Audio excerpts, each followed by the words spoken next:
الذي باركنا حوله لنريه من آياتنا إنه هو السميع البصير صدق الله العظيم. Segala puji bagi Allah Subhanahu wa Ta'ala yang telah memanjangkan usia kita sehingga saat ini sungguh merupakan nikmatnya yang tiada terhingga. Kita hidup dalam keimanan, semoga kelak Allah akan mematikan kita juga dalam kondisi kita beriman pula kepada Allah Subhanahu wa Ta'ala. Maka marilah kita terus berusaha meningkatkan takwa kepadanya dengan sebenar-benar takwa.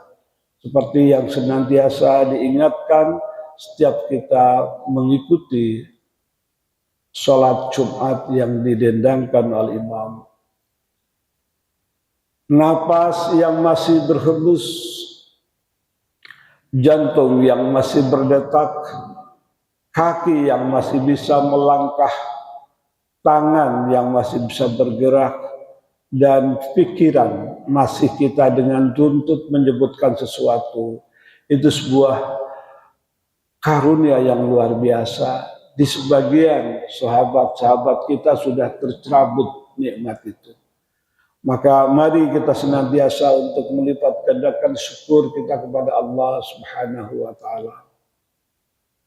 Tidak lupa di ruang yang berbahagia ini tentu kita menyampaikan salawat dan salam atas Rasulullah Muhammad sallallahu alaihi wasallam yang telah memberikan keteladanan kepada kita semua bagaimana menghadapi segala kehidupan, menghadapi segala ujian dan rintangan hidup dengan berbekal tentu kepada kesabaran, berbekal kepada takwa kita kepada Allah Subhanahu wa Ta'ala.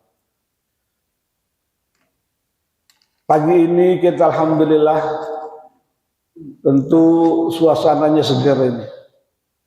Hari ini Al-Fakir akan menyampaikan terkait dengan besok, insya Allah kalau kita dipanjangkan kita akan masuk pada apa yang sering disebut dengan kita akan memperingati Isra Mi'raj junjungan kita Nabi besar Muhammad sallallahu alaihi wasallam. Mendahului satu hari Al-Fakir ingin memberikan sedikit ulasan, sedikit khulasah terkait Isra Mi'raj dengan saya bungkus dengan judul Isra Mi'raj pelajaran-pelajaran yang luar biasa, ya. Isra Mi'raj extraordinary lesson, ya. Al-Isra wal Mi'raj durusu ghairul agil. Jadi ini pembelajaran yang luar biasa. Tentu saya berbahagia karena di tengah kita ada para santriwan, para santri dari Temboro yang sekarang lagi khuruj, lagi belajar untuk mengarungi dan sekaligus mentadaburi di mana hidup dan kehidupan ini memang harus banyak untuk fantasiru fil ard, untuk berjalan, untuk berkeliling, untuk melihat bagian daripada kita syukur kita kepada Allah Subhanahu wa Ta'ala. Mari saudaraku, sebelum kita masuk pada pengajian ini, seperti biasa, mari kita lanjutkan silaturahmi kita kepada handai tolan, saudara, orang-orang yang berjasa kepada kita, yang sungguh dalam kehidupan ini kita patut berterima kasih dan bersyukur.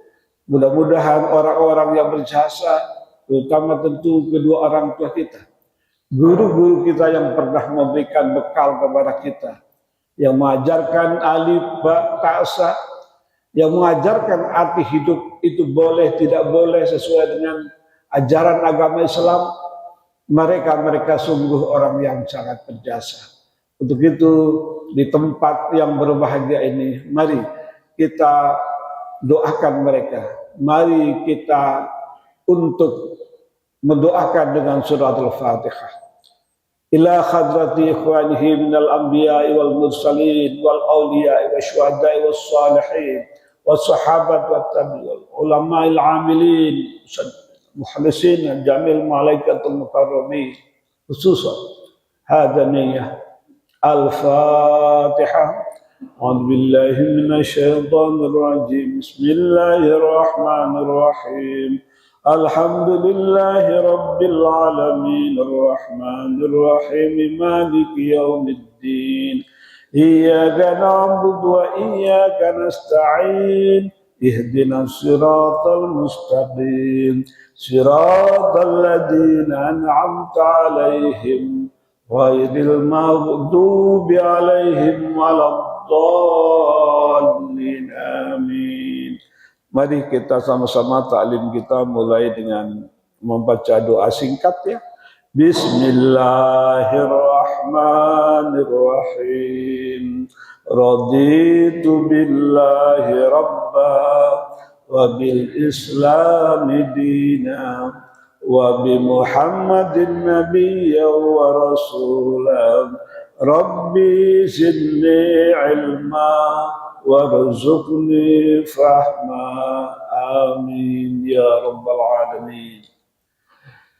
Baik Bapak sekalian, tadi di mukaddimah Al-Fakir mensitir sebuah ayat suci Al-Qur'anul Karim. A'udzu billahi minasyaitonir rajim. Bismillahirrahmanirrahim. Subhanalladzi asra bi'abdihi lailan minal masjidil haram ilal masjidil aqsa alladzi barakna haulahu linuriyahu min ayatina innahu huwas samiul basir. Ayat tersebut kalau kita pindahkan ke dalam bahasa Indonesia kurang lebih maksudnya adalah sebagai berikut.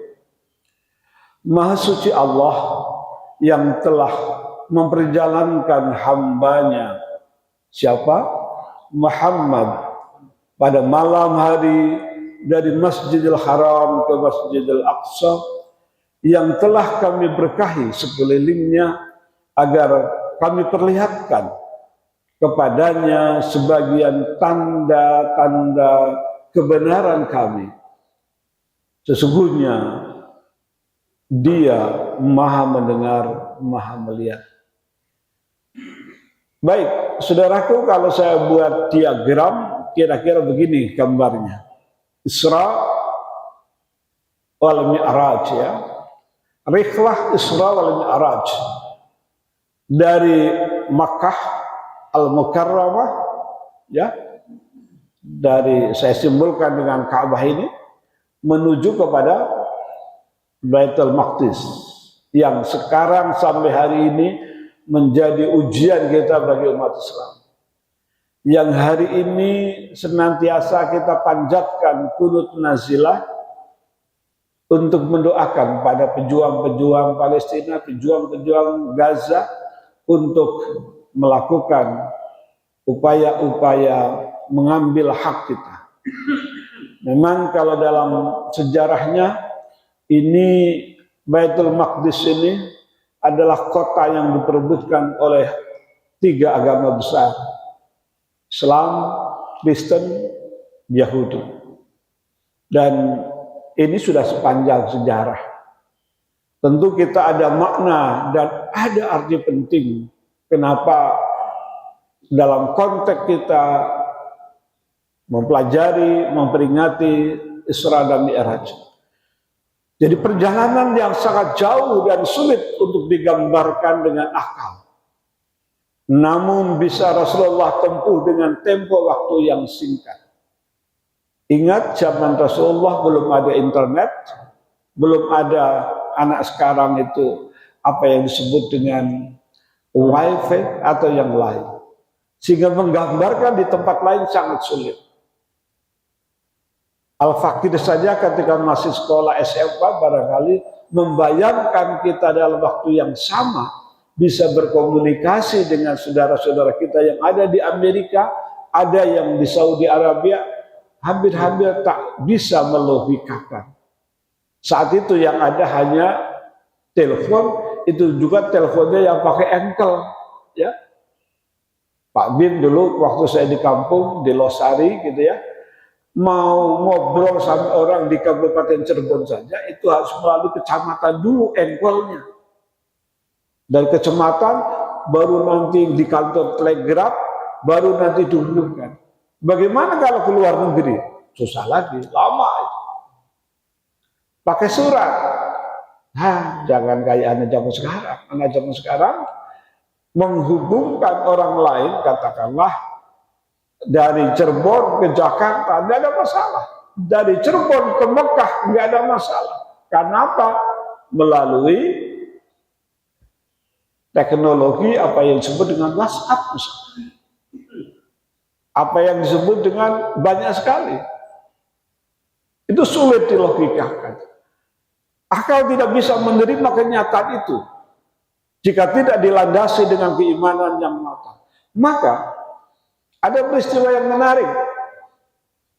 Ketika Nabi Muhammad SAW baru selesai diberangkatkan Isra dan Mi'raj, di pagi hari itu orang kafir Quraisy itu menanyakan kepada Nabi, Nabi, ada nggak berita-berita lagi? Kira-kira kalau zaman sekarang ada isu yang terbaru enggak? Nabi tentu mengatakan, ya, saya telah berangkatkan, saya telah diperjalankan Isra dan Mi'raj dari Mekah ke Baitul Maqdis, dan setelah itu kita Mi'raj. Itu kaum kafir Quraisy termasuk saudaranya sendiri, pamannya sendiri, Abu Lahab, Abu Jahal mengatakan, ini berita yang gak mungkin lagi masuk akal. Karena apa? Perjalanan dari Mekah, kota Mekah, ke Sam pada waktu itu, kalau kita bicara Sam, bukan hanya Syria. Sekarang orang menyebut Sam itu adalah identik dengan Syria. Enggak. Sam pada waktu zaman Kanjeng Nabi dulu berdagang, itu yang meliputi Damaskus, meliputi Palestina, meliputi juga Jordan zaman sekarang. Maka ingat, dulu ketika Nabi di ujung sebelum wafat, ada yang namanya perang Yarmuk. Dilanjut zaman sahabat, itu setelah saya jelajahi, saya tadabbur alam, ternyata Yarmuk itu ada kurang lebih sekitar 50 km dari kota Amman, Jordan. Jadi dengan kata lain jauh sekali. Kalau saya tanya kepada orang-orang lokal kedutaan di sana, perjalanan saya, andaikan saya ke Mekah, itu berapa butuh waktu? Pak, pesawatnya 1,5 jam lebih atau 2 jam baru sampai Bapak ke Mekah.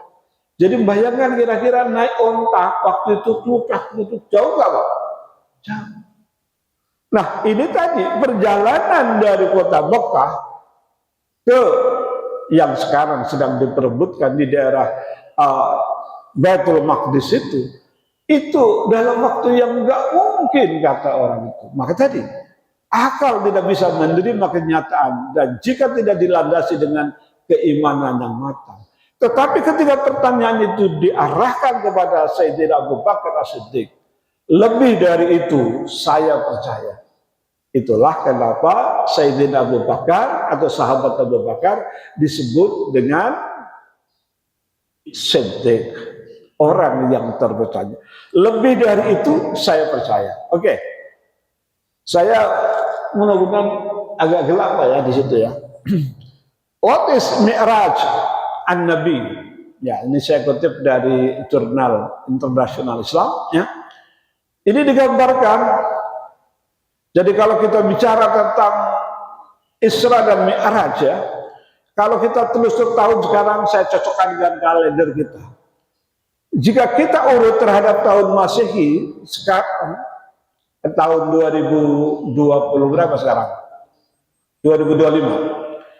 Berarti Isra Mi'raj itu sudah terlaksana, sudah momentum waktu itu adalah 825 tahun yang lampau.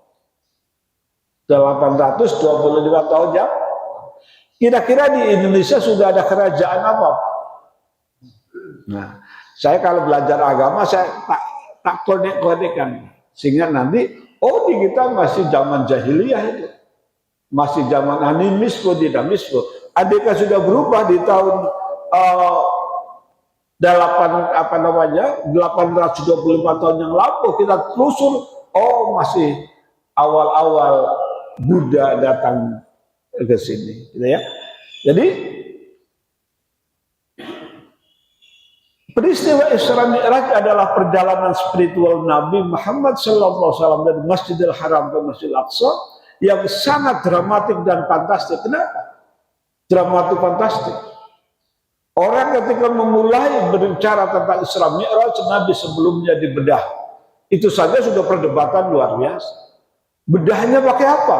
Dibedah secara fisik atau segala macam. Itu di kalangan para mufassir juga sering ada yang mengatakan physically, ada yang mengatakan apa yang disebut dengan simbol-simbol. Tapi silakan. Tapi pada intinya sesungguhnya Nabi dibersihkan hatinya semua. Dan ingat kata-katanya adalah Subhanalladzi asra bi'abdihi, diberangkatkan, diperjalankan, bukan kita yang berjalan, beda. Ya. Jadi itulah yang saya katakan peristiwa dramatik dan fantastik. Dalam tempo yang singkat, kurang dari semalam, minal lail, tetapi Nabi berhasil menembus lapisan-lapisan spiritual yang amat jauh, bahkan hingga ke puncak Sidratil Muntaha. Tetapi mohon maaf, ini banyak sering kejebak kita ini.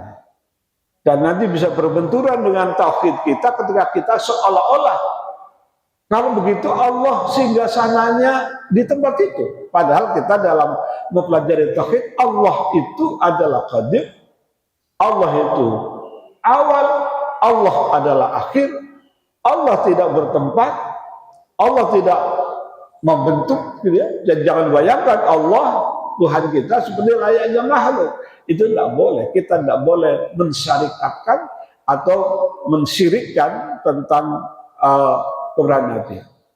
Baik, kalau kita mempelajari Kutubud Tis'ah, jadi ada buku-buku kalau dalam sistem hukum Indonesia, himpunan-himpunan hadis yang disusun para imam-imam yang sudah teruji dan secara ilmiah juga sangat bisa dipertanggungjawabkan, metodenya sangat luar biasa. Mohon maaf, saya kalau ngajar di perguruan tinggi, bedanya sains yang dipelajari di perguruan tinggi dengan ilmu yang dipelajari oleh orang Islam. Orang Islam ketika menyampaikan sebuah hadis itu akan sebutkan dulu dari mulai dari mana dia.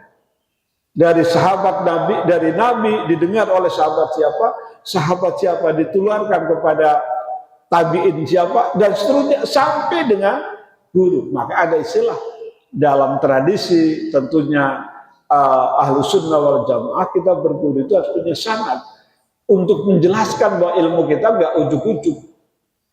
Jangan seperti yang sering dikatakan oleh para ustadz, kita hanya belajar semata-mata dari Google, semata-mata dari AI, bisa menyesatkan.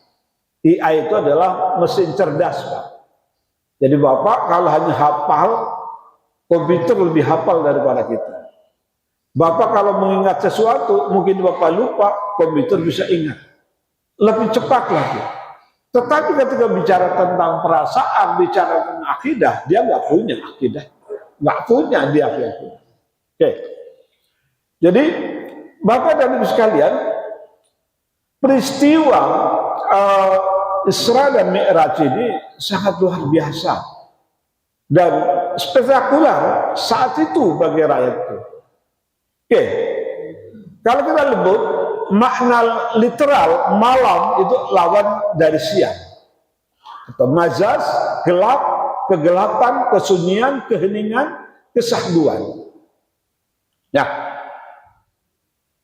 di sini tentu tidak bisa, akal bisa menerima peristiwa Isra dan Mi'raj sampai hari ini pun saya kira masih banyak. Tapi kalau di sini fenomena-fenomena alam sekarang ini, contoh yang sedang beredar banyak sekarang ini, kejadian-kejadian yang aneh, kejadian-kejadian hanya tuntunan ilahi Rabbi atau Tuhan yang Maha Kuasa, silakan. Orang lain menyebutnya tahu, yang sebentar lagi akan Gong Cipacoy tanggal 29. Kalau besok kan 27. 27 itu Isra Mi'raj, 29 libur orangnya orang China. Dia menyebut Tuhan itu tahu itu tahu. Kalau dulu Kiai Ghafar Ismail itu menyebut tahu itu Allah. Karena kok orang Cina nggak bisa menyebut silakan itu memfasir ya. Silakan itu para pendakwah-dakwah kita. Pak Hadi Supri lebih banyak menghabiskan waktu malamnya untuk mendaki atau taraki menuju Tuhan. Jadi Bapak-Ibu sekalian, kalau siang hari kita misalkan punya uang dikemprak orang lain, mungkin siang nggak begitu sakit. Tapi malam hari kadang-kala terasa betul. Uang mung-mungnya segitu. Uang cuma segitu. Kok tega-teganya digelapkan. Ada lagi cerita. Sakit misalnya. Sakit bisul, siang barangkali nggak terlalu sakit. Tapi malam sakit. Apalagi sakitnya hatiku. Oh, malam perih betul. Oke. Kenapa diperjalankan malam? Ini sekali lagi para mufassir ya. Namanya tafsir. Tafsir itu ingat, jangan di 100%-kan itu benar. Karena ini anak muda sering kadang-kala bicara tafsir, sering kehilangan konteks. Contoh, kenapa tafsir-tafsir yang diterjemahkan Said Qutb diterjemahkan oleh teman-teman yang nanti ujungnya menjadi Hizbul Tahrir gerakan? Itu ayat-ayat itu ditafsirkan ulama-ulama hidup di tengah Islam dalam tekanan yang luar biasa. Maka ayat-ayat politik itu sudah sangat jelas sekali di situ. Ayat-ayat perlawanan terhadap yang menindas itu luar biasa. Maka kalau kita mempelajari tafsir yang menjadi banyak ya, karena begini Pak, dalam pergerakan umat Islam itu Mesir bisa dijadikan sebagai barometer. Karena di sana munculnya lahirnya sebuah kekuatan Ikhwanul Muslimin. Kekuatan yang orang menganggap bahwasanya di belahan bumi lain ya. Saya belum tentu setuju dengan pendapat itu. Yang mengatakan itu gerakan yang ekstremis. Mereka memperjuangkan hak-haknya. Sama dengan orang Israel yang sekarang, Palestina. Tentu bagi kalangan kita yang paham sejarah Israel, beliau-beliau itu, mereka pejuang yang mati hampir setiap hari itu adalah memperjuangkan hak-hak mereka yang mereka mengatakan bahwa itu adalah haknya. Maka kalau ditanya pada anak muda di Palestina, seenak apapun dia tinggal di Indonesia, saya punya mahasiswa dari Palestina beberapa yang kita biayai dari mulai kehidupannya, kuliahnya nggak bayar, segala bayar, pokoknya you kuliah sampai selesai, begitu selesai Anda pulang, bangun negerimu. Itu kalau ditanya, saya harus pulang ke Gaza, saya harus menjadi martir, saya harus menjadi pemimpin, dan saya harus melawan imperialisme Yahudi. Itu yang saya kira umat Islam belum tergerakkan seluruh dunia. Betul, doa yang bisa kita lakukan. Tetapi mestinya lebih dari itu umat Islam bisa untuk membantu pembebasan Baitul Maqdis. Itu sudah dilakukan. Kekuatan dunia sudah, tapi sekali lagi, karena kelemahan kita, persatuan kita, segera sama-sama misalkan, ketika sekarang itu gencatan senjata, umat Islam, yuk rawe-rawe rantas, malam-malam kutu. Kalau setiap negara Islam menyumbangkan misalkan 2 juta dolar Amerika, semua negara Islam jumlahnya sekian ratus, bangun kembali itu kota yang runtuh. Nyatanya enggak, Pak. Saudi Arabia yang dekat itu ya hanya politis-politis saja. Kita belum digerakkan seperti zaman dahulu, zaman para sahabat. Zaman para sahabat itu, Pak, jangan dianggap yang namanya misalkan Abu Bakar As-Siddiq itu orang miskin. Jangan kau anggap Rasulullah SAW itu bukan orang kaya. Siti Khadijah itu miliuner. Nabi ketika mempersunting Siti Khadijah beda dengan anak sekarang, beda dengan orang Indonesia. Orang Indonesia itu kalau udah mas kawin gayanya seperangkat alat sholat, halan itu syah. Nabi mempersunting Siti Khadijah 20 unta. Bahkan ada yang mengatakan lebih dari itu. Ada riwayat tafsir lain yang mengatakan 100 unta. Coba harga unta sekarang berapa? Dirupiahkan harganya berapa? Itu bisa mendekati miliar. Jadi kaya, tetapi kekayaan dia tidak mau menjarakan dirinya. Kekayaan itu untuk dibelanjakan fi sabilillah. Bayangkan, ada seorang sahabat yang membeli sumur yang menjadi hajat hidup. Kalau zaman sekarang membeli, kalau air namanya PAM, perusahaan PAM dibeli oleh siapa? Sayyidina Utsman bin Affan. Karena apa? Ini Yahudi ini kurang asem. Tahu perkembangan umat Islam itu luar biasa. Sumur itu dijadikan komoditi bagi dia. Yang mau minum, yang mau ngangsut harus membayar segala macam. Maka Sayyidina Abu Bakar yang Utsman sampai hari ini yang namanya air di Makkah, di Madinah itu menjadi sebuah aset Islam. Itu wakaf yang mengalir terus. Jadi umat Islam ketika memiliki harta bukan untuk dipersembahkan, untuk menuhankan itu, tetapi itu sebagai sarana. Ini sedikit belajar kaitannya dengan perlunya kita solidaritas membangun Islam. Baik.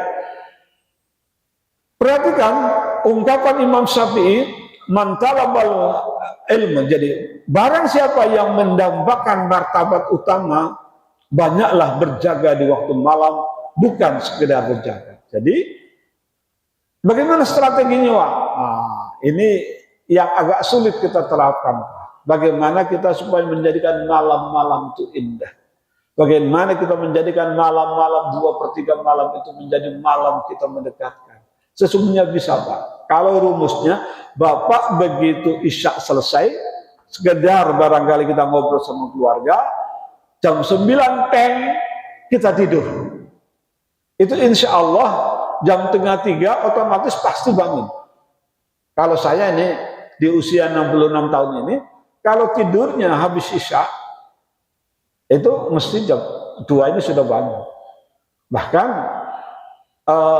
jam 10 pun saya masih bisa bangun jam 2 itu. Saya sudah rutin hampir 5 tahun lebih. Jam 2 itu sudah bangun. Contohnya tadi, bikin tulisan, gambar-gambar seperti ini, nyari tempat-tempat inilah saya bikin malam. Dan menjadi indah. Sholat malam pun nggak terburu-buru. Sudah minimal 2 rakaat. Ditutup 1 witir, silakan. Itu paket hematnya. Syukur-syukur Bapak bisa 4 rakaat, bisa 8 rakaat.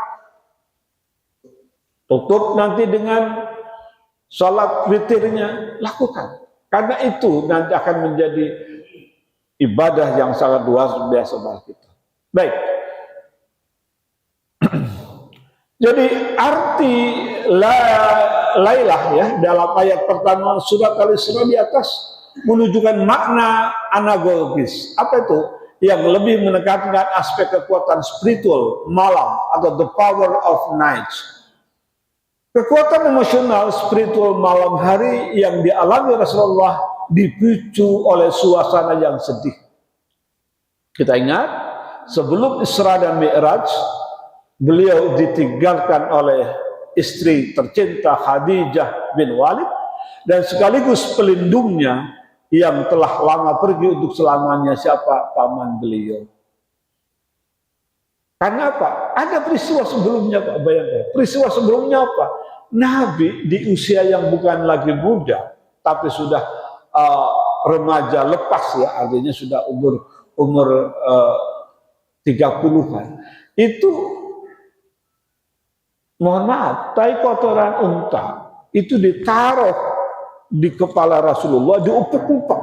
Penghinaannya seperti itu. Jadi kalau sekarang ada ustadzanya diejak dikit, nah, gak usah terpancing, gak usah marah. Rasulullah lebih dari itu. Kesedihan dan kepasrahan yang begitu memuncak membawa Rasulullah menembus batas spiritual tertentu, bahkan sampai pada jenjang puncak yang bernama Sidratul Muntaha. Seperti apa? Wallahu a'lam bishawab. Saya bisa membayangkan. Dunia pengetahuan belum bisa membayangkan. Kita baru takjub ketika berjalan di muka bumi ini. Katakanlah dari Temboro, kalau nanti sempat ke Periangan, melihat Tangkuban Perahu, melihat katakanlah kalau di daerah Sukabumi ada yang namanya pantai apa Pak? Ya, Pelabuhan Ratu. Nggak tahu ratunya ratu mana gitu kan? Nah, ketika kita membayangkan tadi Isra dan Mi'raj sampai dengan tadi Sidratul Muntaha, kita membayangkan planet bumi saja, mohon maaf kita belum paham. Sudahlah, jangan tinggi-tinggi. Bapak barangkali membayangkan dari mulai Merak sampai dengan batas timur dari Jawa saja nggak sulit bayang. Sampai hari ini saya belum tahu apa yang namanya, kalau di Cianjur ada pantai selatan namanya apa Pak ya? Kalau yang namanya Cianjur, Pelabuhan Ratu, Pelabuhan Ratu sana ya. Kalau yang dekat Cianjur, Garut, apa namanya? Ada pantai katanya indah. Yang ada lagunya Dul Sumbang itu. Nggak paham ya. Pangandaran. Saya sampai hari ini Pangandaran belum tahu. Artinya membayangkan Jawa saja saya, mohon maaf, Laut Merah di Jordania sudah saya kunjungi.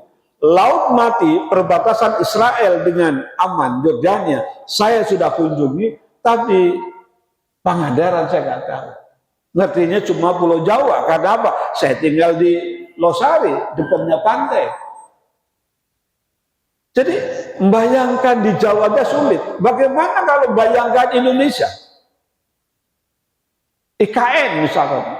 Jadi, kenapa kita ini diajarkan untuk berjalan di muka bumi untuk melihat.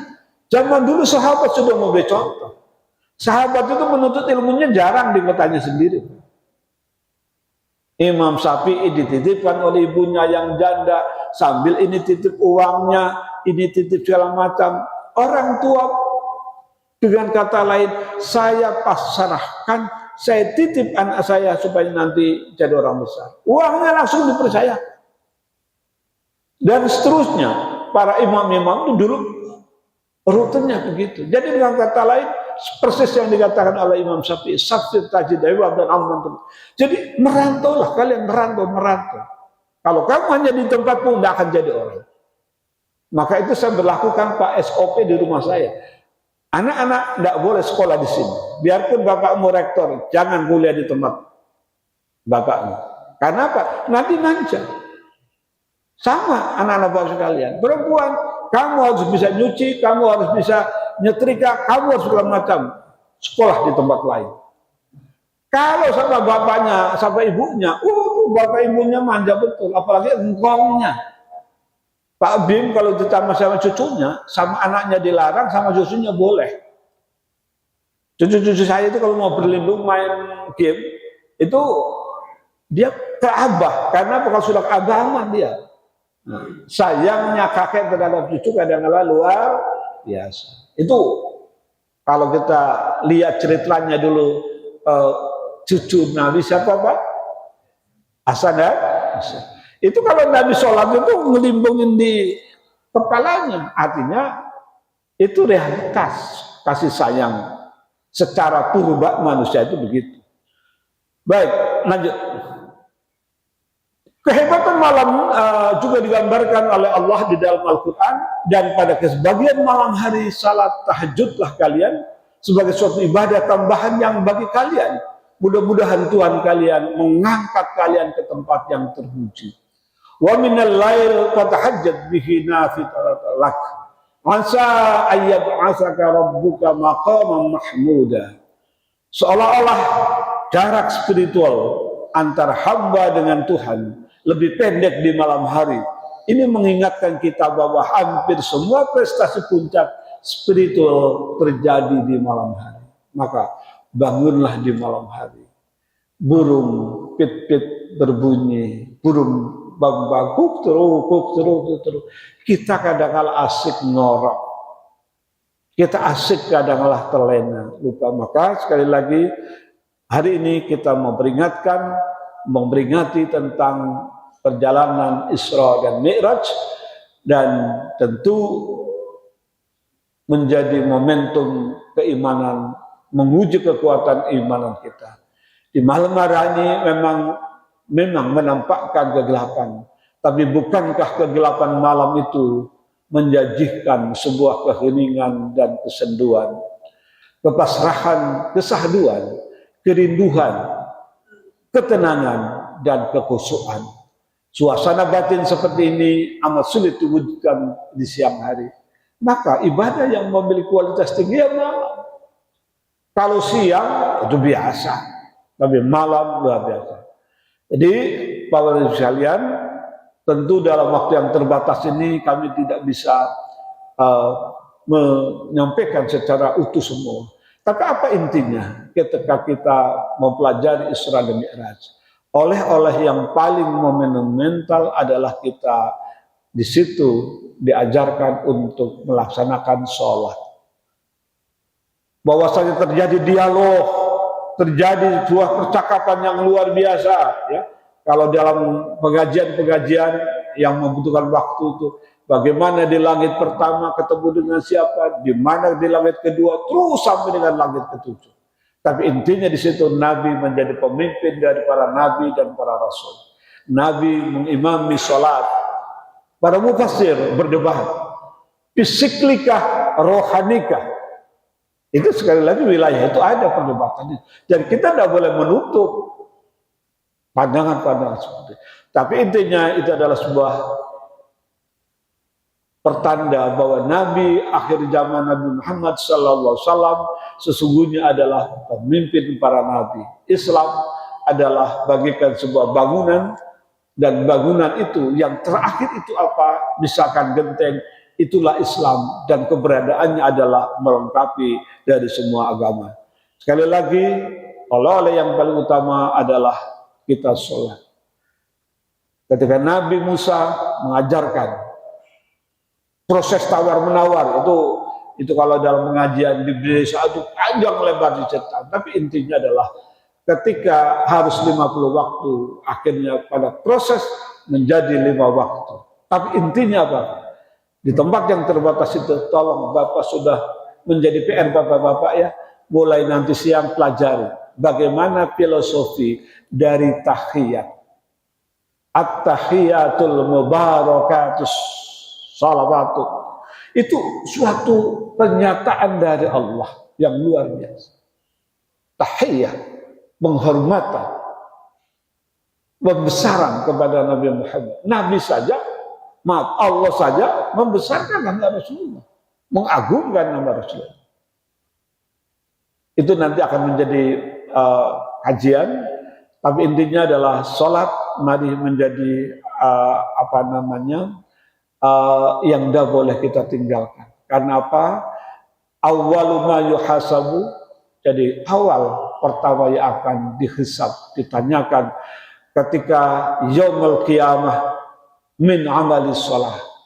Amal sholat inilah yang akan ditanyakan. Maka mari Bapak dan sekalian, kita jadikan momentum Isra dan Mi'raj, intinya adalah bagaimana menjadikan sholat ini menjadi tiang agama yang tidak boleh kita tinggalkan. Sesibuk apapun, kepentingan apapun, sholat bisa dilaksanakan, harus dilaksanakan. Di perjalanan ini, zaman modern ini sering kadang-kala yang sering mengganggu. Contoh, 2 hari yang lalu kami perjalanan, sebetulnya tadinya mau keluar lewat Cawang, lewat Garuda. Dari Bogor mau menuju rumah. Saya pikir karena di samping Taman Mini Square ada lubang. Di lubang buaya lagi ada pengedukan PAM. Di pasar segala macam, saya bayangkan macetnya. Maka saya pikir saya lebih baik muter saja dari Cawang. Astagfirullahaladzim, begitu loh Cawang di depan rumah sakit Polri, macetnya naudzubillah min dzalik.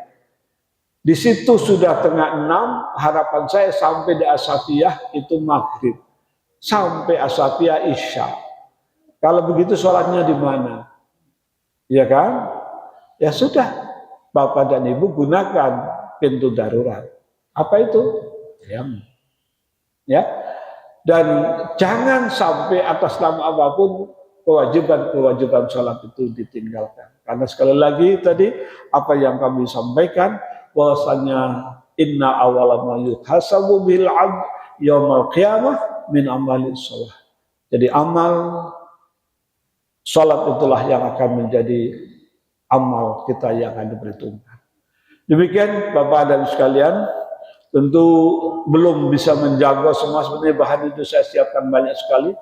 Bagaimana ciri kita innal insan, kita ini sering laduluman kafar, kita ini sering zalim, innal insan lafi khusr, kita disering rugi kita, terus macam-macam ya, kecuali siapa? Illal musallin ya. Musallin itu siapa? Nanti dalam kajian-kajian berikutnya. Al-Fatihah. A'udzubillahi minasyaitonirrajim. Bismillahirrahmanirrahim. Alhamdulillahirabbil alamin arrahmanirrahim. Maliki